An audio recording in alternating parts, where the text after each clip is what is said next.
వాహన ప్రియులకు శుభవార్త. దీపావళి నాటికి ప్యాసింజర్ కార్లు, ద్విచక్ర వాహనాల ధరలు గణనీయంగా తగ్గే అవకాశం ఉంది.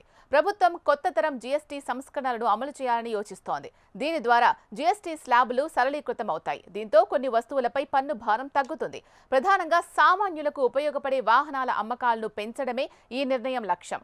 ఈ మేరకు జీఎస్టీ సంస్కరణలు చేపట్టనున్నట్లు ప్రధాని మోదీ తన స్వాతంత్ర్య దినోత్సవ ప్రసంగంలో ప్రస్తావించడం ఈ వార్తకు అదనపు ప్రాముఖ్యతనిచ్చింది. ప్రస్తుతం మన దేశంలో వస్తువులు, సేవలపై 5%, 12%, 18%, 28% రేట్ల వద్ద పన్ను వసూలు చేస్తున్నారు.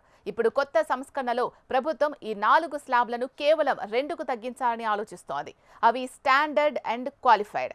ఈ రెండింటి కింద 5%, 18% పన్ను స్లాబ్లు ఉంటాయని సమాచారం. దీని ప్రకారం ప్రస్తుతం 28% పన్ను స్లాబ్లో ఉన్న కార్లు, ద్విచక్ర వాహనాలను 18% పన్ను స్లాబ్లోకి మార్చే అవకాశం ఉంది.